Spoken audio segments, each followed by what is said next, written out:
Assalamualaikum warahmatullahi wabarakatuh. Salam sejahtera untuk kita semua. Perkenalkan, saya apoteker Wafa S. Farm Farm. Di sini saya akan membahas materi terkait dengan mata kuliah Pharmapreneur di pertemuan kedua. Di sini kita akan membahas tema tentang peluang usaha di bidang farmasi. Nah, untuk peluang usaha di bidang farmasi ini kita akan terbagi menjadi 2 pertemuan. Nah, untuk yang sekarang kita bahas dulu fokus ke peluang usaha di bidang farmasi. Nah, materi yang akan kita bahas pada hari ini adalah yang pertama, apa itu peluang usaha atau definisi dari peluang usaha. Yang kedua, apa saja faktor penyebab munculnya dari peluang usaha tersebut. Yang ketiga, ada indikator peluang usaha. Yang keempat, apa saja langkah-langkah dalam pengembangan ide pada peluang usaha. Dan yang kelima adalah peluang usaha apa saja yang ada di bidang farmasi. Baik, kita masuk ke materi pertama, yaitu tentang definisi dari peluang usaha.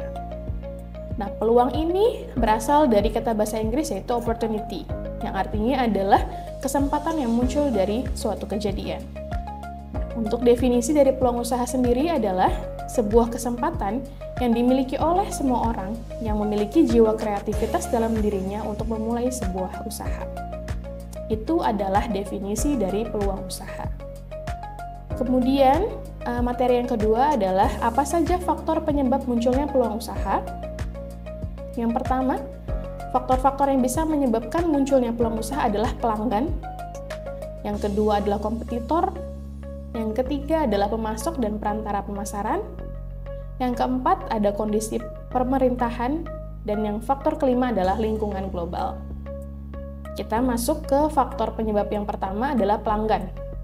Di mana pelanggan ini adalah hal yang paling utama untuk memunculkan peluang usaha. Karena riset yang paling mudah itu adalah dapat kita lihat dari interaksi pelanggan. Di mana untuk membangun suatu usaha, maka wirausahawan itu harus memperhatikan apa saja potensi dan jenis-jenis seperti apa pelanggan yang akan menjadikan penggerak jalannya usaha atau jasa yang dihasilkan dalam ekonomi yang akan dijalankannya. Itu adalah faktor pelanggan. Faktor yang kedua adalah kompetitor. Nah, biasanya wirausahawan itu menganggap kalau kompetitor atau pesaing usahanya itu adalah suatu ancaman untuk bisnisnya. Padahal, kalau wisatawannya itu jeli untuk melihat suatu peluang, maka sebenarnya kompetitor ini adalah peluang untuk wirausahawan itu mengembangkan usahanya. Ini adalah faktor yang kedua, yaitu kompetitor. Faktor yang ketiga adalah pemasok dan perantara pemasaran. Nah, di sini peran pemasok dalam menciptakan peluang itu adalah membentuk hubungan bisnis dengan cara menyalurkan sumber daya yang diperlukan oleh wirausahawan. Sedangkan peran menciptakan peluang dari perantara pemasaran itu adalah dengan cara membantu mempromosikan, menjual, dan mendistribusikan suatu produk. Jadi peran untuk menciptakan peluang dari perantara pemasaran adalah membantu mempromosikan, membantu menjual, dan mendistribusikan suatu produk. Nah, faktor yang ketiga adalah kondisi pemerintahan, di mana sistem politik di suatu negara itu tidak kita pungkiri pasti dapat berpengaruh terhadap peluang usaha, karena produk yang kita ciptakan itu harus sesuai dengan sistem hukum yang berlaku di negara tersebut. Misal, di suatu negara itu dilegalkan untuk jual beli ganja atau narkotika, maka itu bisa kita sebut juga sebagai peluang usaha untuk negara tersebut yang memang melegalkan jual beli narkotika atau ganja tersebut, tapi tidak berlaku untuk di negara lain. Itu adalah faktor dari kondisi pemerintahan. Faktor selanjutnya adalah dari lingkungan global. Tidak bisa kita pungkiri juga pasti segala sesuatunya itu akan terpengaruh dengan namanya globalisasi, termasuk sektor bisnis atau usaha. Nah, bisnis ini atau usaha ini juga memerlukan adanya sentuhan globalisasi, karena biasanya terkadang itu sesuatu yang dimiliki oleh negara sendiri itu tidak dimiliki oleh negara lain. Nah, karena faktor tersebut, maka disitulah muncul peluang usaha jika kita sebagai wirausahawan jeli dalam melihatnya. Itu adalah faktor-faktor yang dapat memunculkan peluang usaha. Nah, materi kita yang ketiga adalah apa saja sih indikator dari peluang usaha? Nah, di sini ada 3 indikator. Yang pertama, kita harus bisa mengenali kebutuhan atau keinginan pasar. Kira-kira pasar sedang membutuhkan apa yang bisa kita jadikan peluang usaha. Kemudian, indikator yang kedua adalah kita harus bisa mengenali tren yang sedang terjadi. Itu juga merupakan peluang usaha. Indikator yang ketiga adalah kita harus bisa berpikir unik dan inovatif untuk memunculkan peluang usaha. Ini adalah 3 indikator peluang usaha yang bisa kita lihat. Nah, bagaimana cara mengidentifikasi peluang usaha tersebut? Nah, cara identifikasinya adalah yang pertama, kita harus bisa memahami pasar dan industri usaha yang akan kita jalani. Yang kedua, kita harus melakukan observasi dan analisis lingkungan. Yang ketiga, kita harus bisa mengidentifikasi apa saja kebutuhan atau apa saja masalah yang belum bisa terpenuhi. Yang keempat, kita harus bisa membangun jaringan dan kemitraan. Yang kelima, kita juga harus pandai menggunakan teknologi dan analisis data. Yang keenam, kita harus bisa mengembangkan kreativitas dan inovasi untuk menciptakan peluang usaha. Yang ketujuh, kita harus melakukan penelitian pasar dan validasi konsep untuk menciptakan peluang usaha. Dan yang terakhir, kita harus juga bisa apa saja sih resiko-risiko yang akan muncul, kita harus bisa evaluasi dan bagaimana potensi untuk return pada usaha yang akan kita jalankan. Ini adalah cara mengidentifikasi peluang usaha. Nah, selanjutnya, kita juga harus bisa mengenali apa saja sih kira-kira peluang usaha yang potensial itu. Nah, di sini juga kita bisa lihat ciri-cirinya yang bisa kita identifikasi. Yang pertama, usaha itu bisa kita kategorikan potensial kalau memang kebutuhannya belum terpenuhi. Nah, ini potensial untuk kita lakukan usaha di bidang tersebut.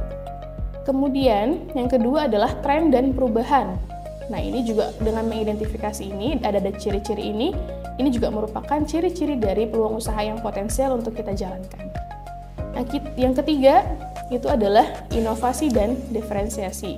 Kalau kita sudah melakukan inovasi dan diferensiasi, ini mudah-mudahan juga akan menjadikan peluang usaha tersebut potensial untuk kita lakukan.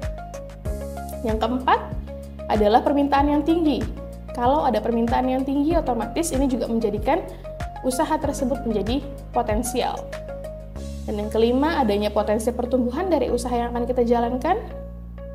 Yang keenam, adanya kekuatan pasar yang berkelanjutan, jadi dia tidak stuck di suatu masa saja, tapi dia bisa berkelanjutan sampai ke depan. Ini juga merupakan peluang usaha yang potensial. Kemudian adanya potensi profitabilitas. Nah, potensi profitabilitas ini juga dalam kita menjalankan usaha pasti kita juga mencari profit. Nah, kita harus lihat bagaimana potensi profitabilitasnya. Kita harus lihat bagaimana potensi profitabilitasnya. Dan yang terakhir, kita bisa melihat ciri khas dari peluang usaha yang potensial itu adalah tingkat persaingan yang dapat kita ukur. Itu adalah ciri khas dari peluang usaha yang potensial untuk kita lakukan atau kita jalankan. Nah, selanjutnya, apa saja sih langkah-langkah dalam pengembangan ide di peluang usaha yang akan kita jalankan ini? Nah, yang pertama kita harus lakukan brainstorming atau pemetaan ide. Jadi kita lakukan brainstorming dan pemetaan ide. Setelah kita lakukan kira-kira ide apa saja yang akan kita lakukan untuk menjalankan suatu usaha atau peluang usaha yang bisa kita ambil. Yang kedua adalah kita lakukan penelitian dan evaluasi. Kira-kira bagaimana sih peluang usaha yang akan kita jalankan ini? Apakah prospeknya bagus atau tidak? Setelah kita lakukan penelitian dan evaluasi, kita lakukan validasi konsep untuk menjalankan usaha yang akan kita lakukan. Setelah kita validasi konsepnya, kita lakukan pengembangan rencana bisnis. Seperti apa bisnis yang akan kita lakukan dan seperti apa usaha yang akan kita kerjakan. Nah, kemudian, setelah kita lakukan pengembangan rencana bisnis, kita lakukan prototyping dan uji coba. Kira-kira dengan rencana bisnis yang demikian, apakah usaha kita atau bisnis kita akan berjalan dengan baik atau sesuai dengan rencana? Nah, setelah dilakukan prototyping dan uji coba, kita lakukan pengujian pasar. Nah, kita lakukan pengujian pasar, kita lihat respon masyarakat seperti apa, respon sasaran atau targetnya seperti apa. Setelah diuji, baru bisa dilakukan peluncuran dan di evaluasi usaha yang sudah kita kerjakan atau kita lakukan. Nah, ini adalah langkah-langkah pengembangan ide dalam peluang usaha. Nah, kita masuk nih ke peluang apa saja sih usaha yang bisa lakukan kalau kita ada di bidang farmasi. Jadi teman-teman di sini banyak peluang usaha yang bisa lakukan kalau kita ada di bidang farmasi. Misalnya, kita bisa melakukan budidaya tanaman obat, kita bisa melakukan pemasaran simplisia, kemudian kita juga bisa melakukan pengembangan obat tradisional, kemudian juga kita bisa melakukan usaha di bidang makanan, dan bisa melakukan juga usaha di bidang kosmetik. Nanti kita bahas masing-masing contoh dari peluang usaha ini. Nah, yang pertama ada budidaya tanaman obat. Nah, teman-teman di sini bisa lakukan yang pertama adalah bisnis biofarmaka. Nah, bisnis biofarmaka ini adalah kita bisa memproduksi dan mendistribusikan tanaman-tanaman obat. Nah, baik itu kita distribusikan ke dalam negeri maupun kita distribusikan ke luar negeri. Nah, selain dari bisnis biofarmaka ini, kita juga bisa menjadi produsen simplisia. Bagaimana caranya? Dengan cara kita membudidayakan tanaman obat sampai kita proses menjadi bahan simplisia. Nah, ini contoh peluang usaha di bidang farmasi yang terkait dengan budidaya tanaman obat. Nah, selanjutnya, kita juga bisa lakukan pemasaran simplisia. Contoh, pada produk simplisia, kita bisa melakukan penjualan simplisia yang kita peroleh dari produsen simplisia. Nah, kalau tadi itu kita sebagai produsennya, nah kalau ini kita menjualkan simplisia yang memang kita peroleh dari produsen simplisia tersendiri. Nah, selain dari produk simplisia ini, kita juga bisa nih bikin misalnya kayak cafe simplisia. Nah, nanti di cafe ini kita jual makanan dan atau minuman yang memang kita racik menggunakan bahan campuran dari simplisia. Nah, ini juga merupakan peluang usaha yang bisa teman-teman lakukan di bidang farmasi terkait dengan simplisia. Nah, selanjutnya di sini juga kita bisa lakukan pengembangan obat tradisional. Contohnya terkait dengan obat herbal. Nah, teman-teman juga bisa melakukan produksi olahan tanaman obat menjadi obat herbal. Ini peluang usaha juga di bidang farmasi. Selain pengembangan obat herbal, di sini juga kita bisa lakukan tadi seperti cafe simplisia tadi, kita bisa buka cafe jamu. Nah, nanti di cafe ini kita bisa jual berbagai macam minuman jamu untuk disuguhkan kepada pelanggan atau customer. Nah, ini adalah peluang usaha di bidang farmasi terkait dengan pengembangan obat tradisional. Nah, ini selanjutnya, di bidang makanan, ternyata farmasi juga bisa melakukan usaha di bidang makanan. Misalnya ada cemilan herbal. Nah, kita bisa memproduksi dan menjual produk-produk cemilan yang berbasis herbal. Contohnya, misalnya ada coklat yang kita kombinasikan dengan daun kelor. Kemudian ada snack atau cookies yang juga kita bisa kombinasikan dengan daun kelor. Nah, ini adalah contoh peluang usaha di bidang farmasi yang terkait dengan makanan. Nah, selanjutnya ada peluang usaha farmasi di bidang kosmetik.